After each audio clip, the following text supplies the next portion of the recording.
अस्सलाम वालेकुम जी dear students. आज हम देखेंगे कि फंक्शंस ऑफ स्टैटिस्टिक्स क्या होते हैं। क्या देखेंगे? फंक्शंस ऑफ स्टैट, यानी हम स्टैट्स के फंक्शंस को देखेंगे। ठीक है, तो इसका जो नंबर 1 फंक्शन है ना, अगर पहला काम, तो ये डेटा कलेक्ट करती है। डेटा कलेक्ट करती है। देखो, जैसे मैंने आपको एग्जांपल दी थी कि डेटा कलेक्शन में ये हमारी हेल्प करती है। अच्छा जी, उसके बाद इसका दूसरा फंक्शन क्या है? Presentation of data. Presentation of data, तो ये डेटा को क्या करती है? प्रेजेंट करती है। ठीक है। अच्छा, उसके अलावा ये डेटा का क्या करती है? डेटा का कंपैरिजन करती है। कंपैरिजन करती है।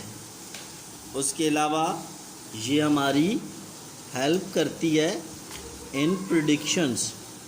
अगर हमने कोई प्रेडिक्शंस करनी हो, अगर हमने क्या करनी हो, कोई प्रेडिक्शंस करनी हो, तो उन प्रेडिक्शंस में हमारी क्या करती है? हेल्प करती है। ठीक हो गया।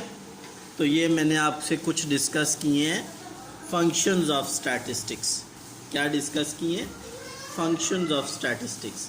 स्टूडेंट्स, अब हम इसकी कुछ लिमिटेशंस की बात करेंगे। यानी पहले तो हमने बात की ना कि इसके हमें फ़ायदे क्या होते हैं। अब हम लिमिटेशन ऑफ स्टैट्स की बात करेंगे। ठीक हो गया स्टूडेंट? देखिए, बात ये है कि इसकी जो सबसे पहली होती है ना लिमिटेशन, ठीक है, ये सिर्फ़ और सिर्फ ये इंडिविजुअल, जो इंडिविजुअल केसेस होते हैं, जो इंडिविजुअल केसेस होते हैं उनको नहीं देख रही होती। ये क्या नहीं कर रही होती? इंडिविजुअल केसेस को नहीं देख रही होती, बल्कि ये किसको देख रही होती है? एग्रीगेट को देख रही होती है। ये किसको देख रही होती है स्टूडेंट्स? एग्रीगेट, एवरेज को देख रही होती है। ठीक है, तो यानी ये पूरे डेटा के बारे में, ठीक है, एक ग्रुप की बेस पे बता देगी कि ये ग्रुप कैसा है। लेकिन देखो, मैं आपको एक एग्जांपल देता हूँ। एक है क्लास, उस क्लास में स्टूडेंट्स हैं 100, तो 100 में से उनकी अगर एवरेज आ रहे हैं ना 60 नंबर आ रहे हैं, लेकिन बीच में एक स्टूडेंट है जिसके 99 नंबर भी हैं, तो वो कहेगी जी इस क्लास में तकरीबन एवरेज नंबर 60 हैं जी, एवरेज 60 है। अब वो जो 99 वाला है उसको नहीं देखेगी। ठीक है, तो यानी ये ग्रुप की बेस पे या एग्रीगेट की बेस पे डेटा को देखती है। ये ग्रुप या एग्रीगेट की बेस पे डेटा को देखती है। ठीक है। अच्छा, स्टैट्स में laws and rule do not hold good in every cases. ठीक है, जो इसके लॉज हैं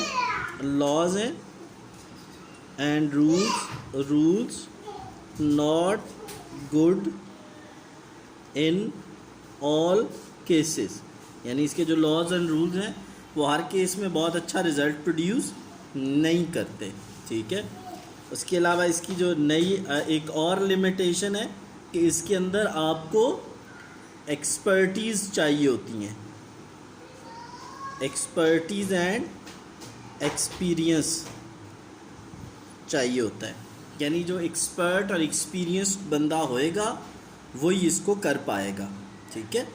और सम टाइम ये कंफ्यूजिंग रिज़ल्ट्स प्रोड्यूस करती है। क्या करती है? कंफ्यूजिंग रिज़ल्ट्स प्रोड्यूस कर देती है। तो ये इसकी क्या हो गई? कुछ लिमिटेशंस हो गई। स्टूडेंट्स, अब हम आगे चलते हैं और आगे हमारे पास 2-3 छोटी सी चीज़ें हैं जिनको हम देखेंगे और हम वाइंड अप कर देंगे। आज हम देखेंगे नेक्स्ट वेरिएबल क्या होता है। क्या स्टूडेंट्स? वेरिएबल क्या होता है और कांस्टेंट क्या होता है। कांस्टेंट और वेरिएबल क्या होते हैं? देखें, कोई भी जो ऑब्जर्व्ड वैल्यू जो क्या होती है, any observed value is called variable if it attains different value from person to person, place to place and time to time. Any observed values, ठीक है, if it attain different value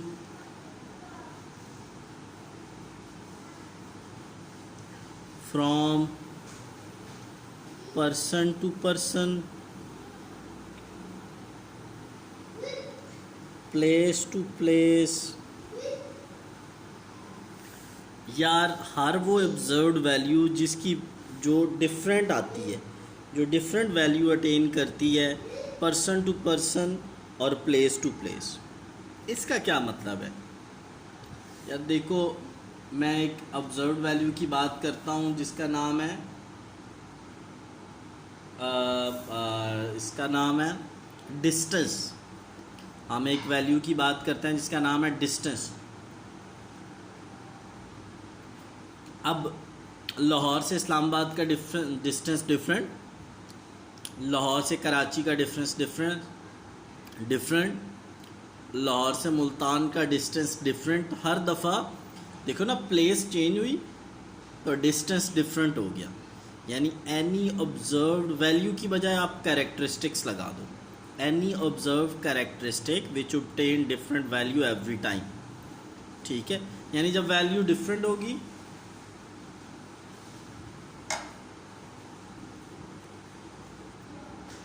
अच्छा जी students, हम next बात करते हैं constant की। Any observed characteristics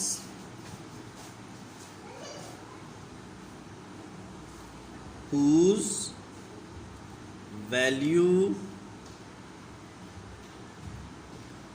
does not change, whose value does not change with place and person। यानी यार जिसकी वैल्यू चेंज नहीं होती वो कांस्टेंट है, जिसकी वैल्यू चेंज होती है वो हमारा क्या है, वेरिएबल है। ठीक है स्टूडेंट्स, अब नेक्स्ट बात करते हैं क्वालिटेटिव और क्वांटिटेटिव डेटा की। किसकी? क्वालिटेटिव।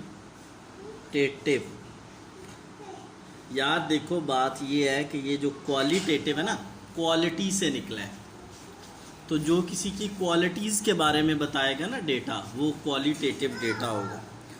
ठीक है, जो किसी की क्वालिटीज़ के बारे में बताएगा वो क्वालिटेटिव डेटा होगा। जैसे कोई किसी के कलर के, रंग के बारे में बताना, किसी की हाइट के बारे में बताना, किसी के बालों की लेंथ के बारे में बताना, किसी की आइज़ के साइज़ के बारे में बताना। ठीक है, तो ये क्या है, क्वालिटेटिव डेटा। क्वांटिटेटिव जो किसी क्वांटिटी को बताता है, यानी किसी चीज़ का वज़न इतना है, ठीक है, क्वांटिटी। ठीक है, तो क्वालिटेटिव डेटा क्या होता है, जो किसी की क्वालिटीज़ के बारे में बताता है। ठीक है, a variable classified as qualitative variable if the observe characteristic is not realised in number but one can feel the presence or the absence of the particular characteristics. ठीक है, तो a variable is qualitative if observed characteristic is not measured in numbers but can feel the presence and absence। ठीक हो गया जी student, of particular characteristic. ठीक है, तो उस पर्टिकुलर कैरेक्टरिस्टिक्स को आप क्या कर सकते हैं, फिर फील कर सकते हैं। ठीक है, जैसे मैंने कहा है किसी का आँखों का रंग, किसी का स्किन का रंग, ठीक है, तो ये क्वालिटेटिव डेटा बताता है। क्वालिटेटिव डेटा किसी चीज़ की क्वालिटीज़ बताता है, नंबर्स में मेजर नहीं किया जा सकता, नंबर्स में मेजर नहीं किया जा सकता। अब हम बात करते हैं क्वांटिटेटिव डेटा की। वो डेटा जो हम नंबर्स में मेजर करते हैं उसे हम क्वांटिटेटिव डेटा बोलते हैं। उसको हम क्या बोलते हैं, क्वांटिटेटिव डेटा बोलते हैं। अच्छा जी, तो क्वांटिटेटिव डेटा की हम बात करते हैं। Quantitative data is quantitative if the observed value is realised in number. Data will be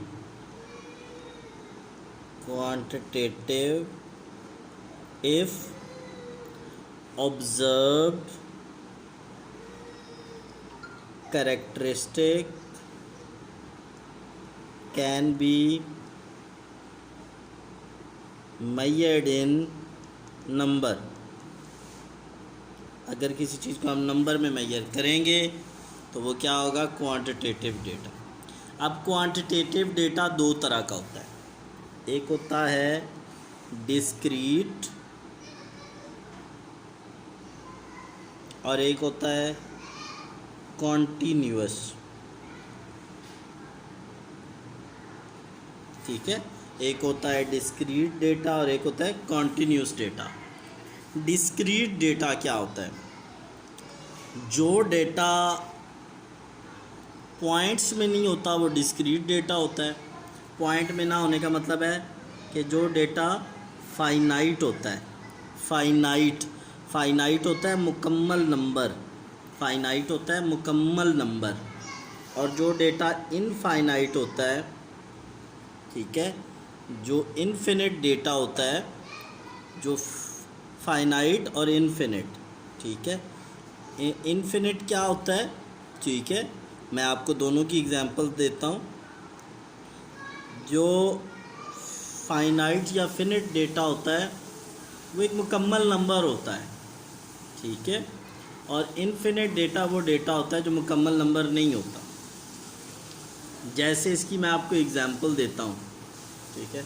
data which is finite is called discrete data, data which is not finite या which is infinite is called continuous data. ठीक है, ये जैसे number of person, अब number of person finite होते हैं, 8, 10, 15, 20, ऐसे नहीं होता कि 8.5%। 8.5% कैसे हो सकते हैं, यानी 8 एक हो गए और आधा 1% हो गया।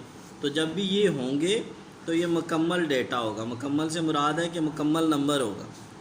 लेकिन ऐसे हो सकता है कि दूध जी ये 2.5 लीटर्स है, ये 3.75 लीटर्स है, तो यानी 3.75 का क्या मतलब है कि ये 3 से लेकर 4 के दरमियान है।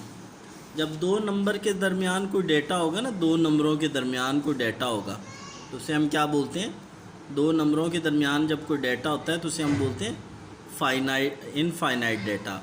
और जो अब एग्जैक्ट पूरा एक नंबर होता है उसे हम क्या बोलते हैं, उसे हम बोलते हैं finite data.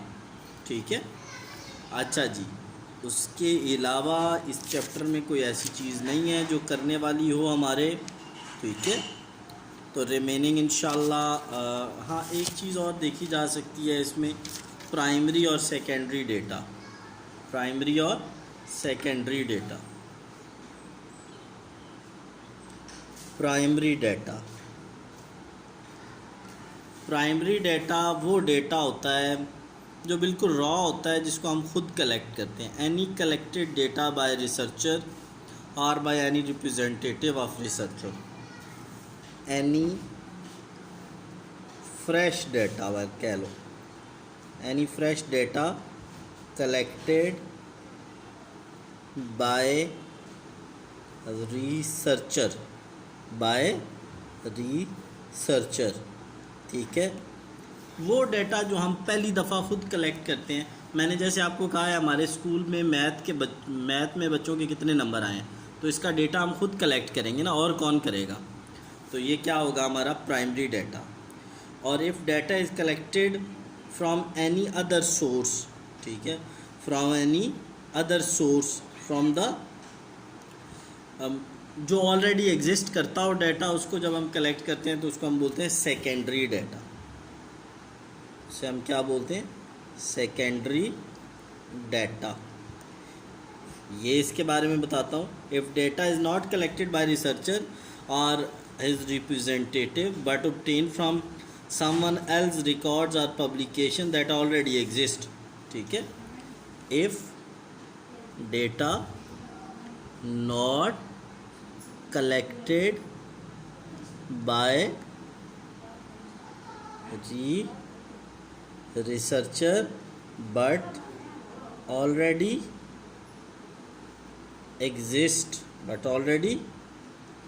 exist and taken from different